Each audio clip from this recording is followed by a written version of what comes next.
Hello, everybody. Welcome back. It's been a minute. I took a slight little hiatus, but I wanted to come on today and just give us a little update on life in general, but also my insurance disaster. So, life in general. So this summer was crazy. I mean, I don't know. These kids are just getting older, and I'm an Uber driver, and it's always going somewhere, doing something.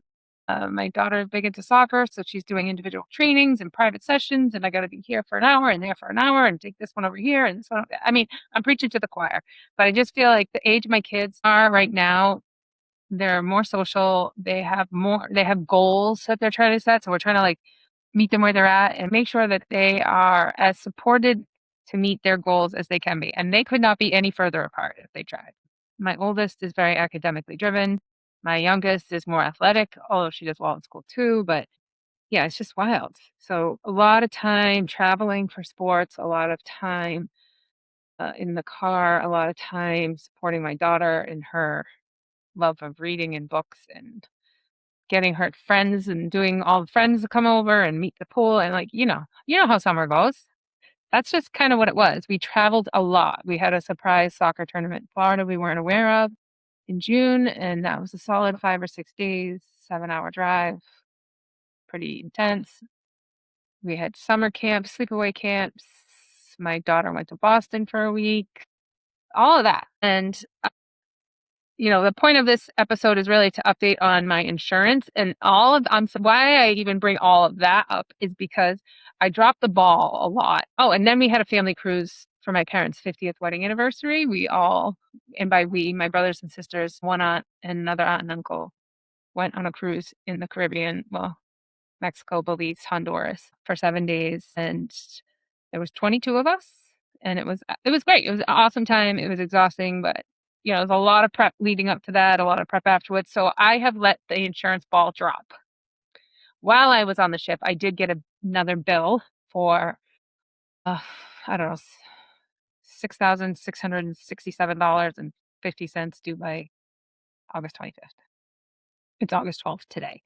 And I got a text message yesterday about it. So I have an update based on that information, but none of it is resolved.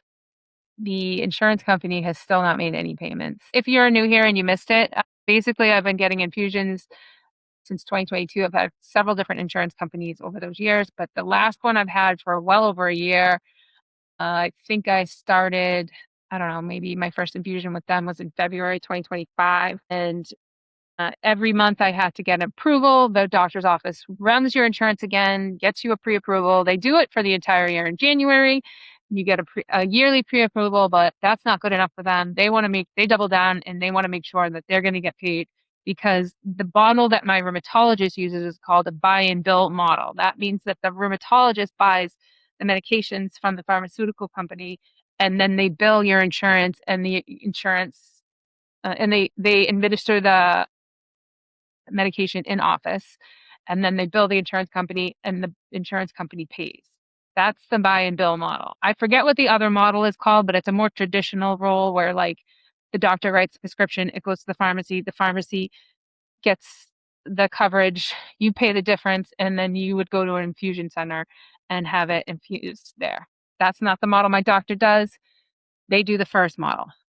My insurance company is saying at one point they told me they only accept the second and they don't accept the first.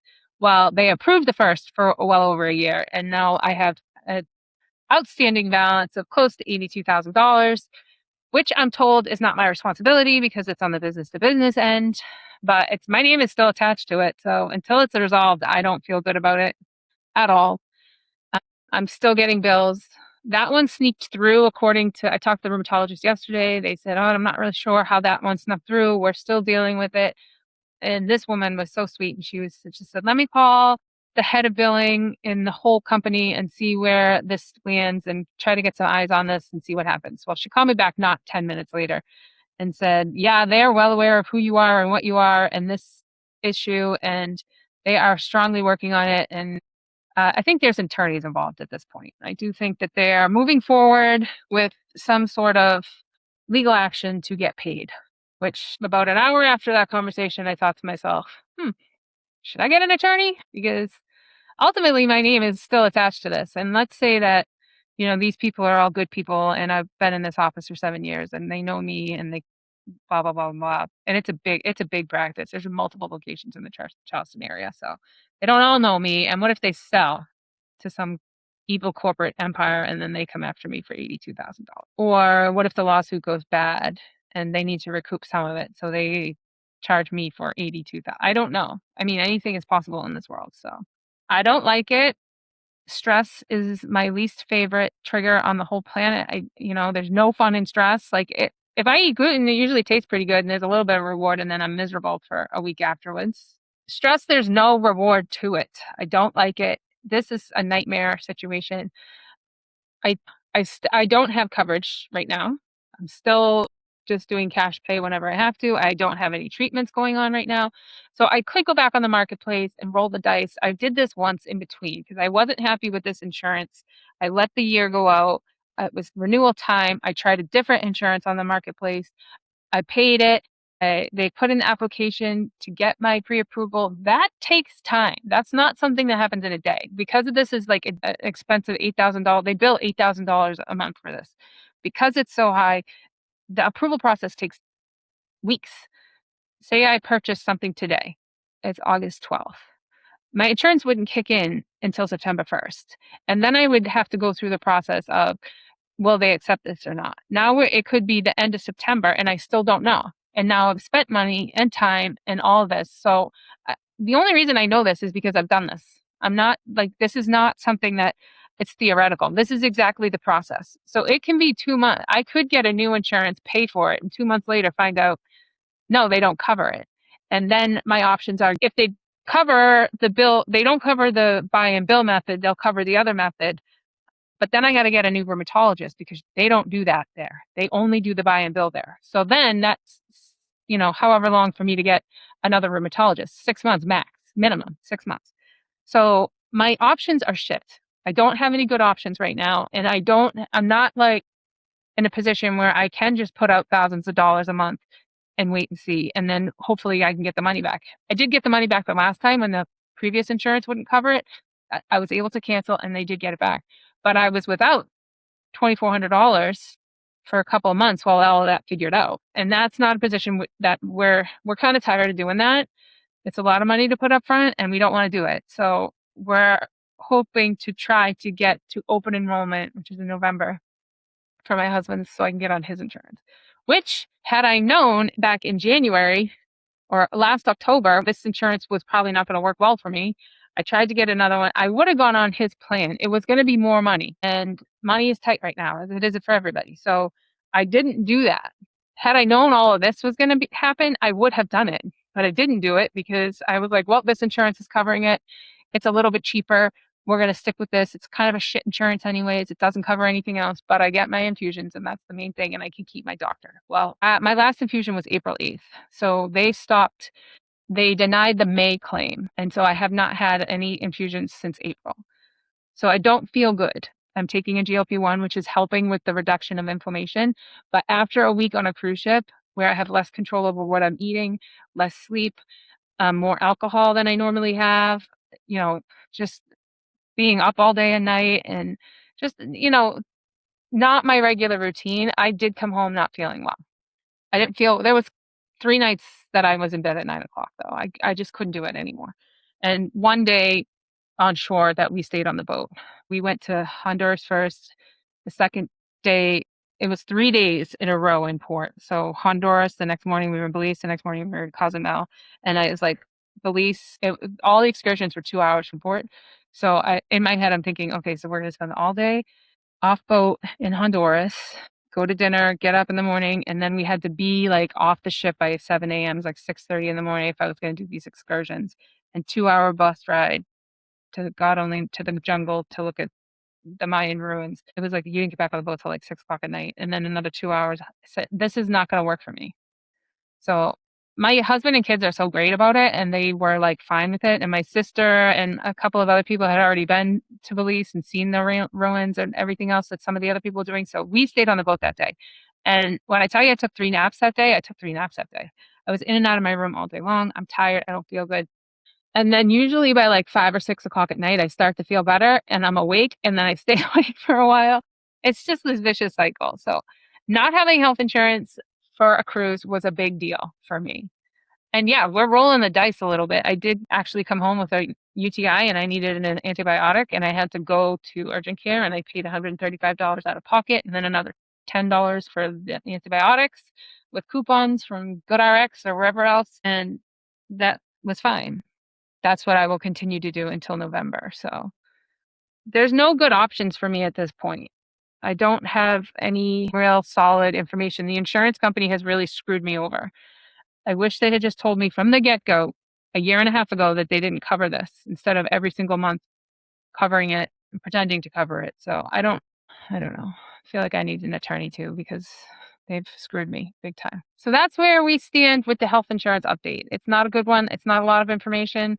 I sharing it with you in hopes that if this ever happens to you, you don't feel so alone. You're not crazy. This is a nightmare, and the health insurance is a scam. I did have to start taking prednisone, just a low dose, 4 milligrams at night. I might have to start taking it in the morning too. I don't know. We'll see. I'm hopeful not. And I did have some on hand. I've been had this disease for 17 years almost, and I know how to treat the times in between, like flare times like this. And I have had that prednisone in my thing for it's probably expired. It's working. I don't care. Don't be like me. Don't be like me. Have insurance. That's good. Don't take expired medication. I don't know if it is expired, but it's been in there for a while. Don't be like me. I'm not a doctor. I'm just a crazy mom on the other end, just trying to make it through the day, trying to get to November and figuring it out from there. But yeah, I know if I had gone to the doctor, they would have put me on that anyway. They've done it. I've had 5 different doctors in 17 years and they all do the same thing. So there comes a point when you've lived enough of this that you know. I would venture to say I know more than a lot of the rheumatologists out there. Maybe they're only been in the business for a minute and I have 17 years of lived experience. So don't be like me. Don't do what I do. I'm just telling you what I do. That's about it. That's all I got. This is going to be a short episode. I am looking for new guests. So if you would please help support me and go to my website, theautoimmunemom.com. On socials, it's the Autoimmune Mom Podcast, but my website is the Autoimmune Mom. So if you would go there and give me a review and if you want to be on the show, please, if you have a topic, you can send me an email there. You can send the email to the autoimmunemompodcast@gmail.com. If there's something that you want to hear about, then more than likely there's a lot of people out there that want to hear about it. So this little podcast of mine is, I have no idea what I'm doing. I've said that a million times. I'm very much winging it as I go, and it's starting to grow on its own. I did no episodes and no promoting on social media and nothing for a month, and I did see a jump in listens per episode. So, uh, but I could use your help in getting it out there. There are other moms out there. You know them, I know them, that need to hear this. And yeah. So if you want to be on the show, if you know a mom who would like to be on the show, if you want to nominate a mom, I'm happy to reach out in a non-aggressive way. The last thing I want is to force anyone into this. But yeah, if you have any suggestions of how I can build this bigger, if you're an influencer somewhere, that's the part I struggle with. I don't like the influencing side of it. Not that there's anything wrong with that. It's just, it's very hard for me. I'm not one to be on my phone. Like, I don't know. I'm not a good self promoter. I'm not in real estate either. That's probably my biggest downfall in real estate is I don't have this huge website and all that stuff.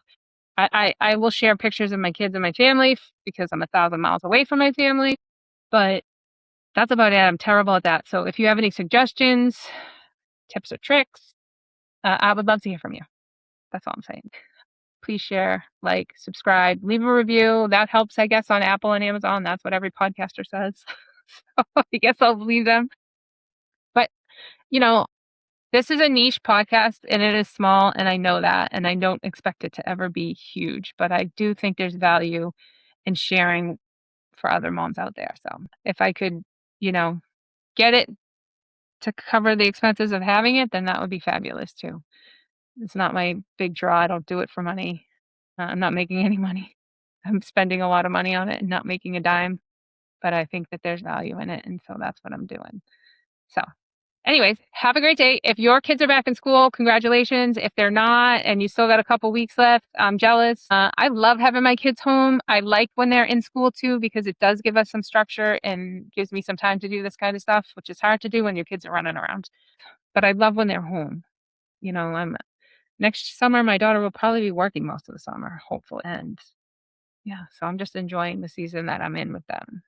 My Uber driving era, as they say. Anyways, thank you all. Hope you have a great day, and we'll see you soon. Before we wrap up today's episode, I just want to say thank you for being here and spending this time with me. If this conversation resonated with you, it would mean so much to me if you'd follow or subscribe to the Autoimmune Mom podcast wherever you're listening, and take a minute to leave a review. It really helps other moms who are navigating autoimmune disease find this space. And if you know of another mom who might need to hear this message, please share the episode with her.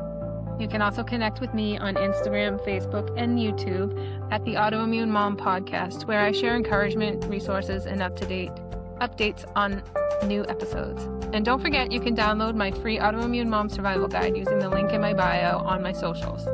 Remember, you're not alone in this journey, and I'll see you next week at the Autoimmune Mom Podcast. Take care of yourself, Mama. Your health matters too.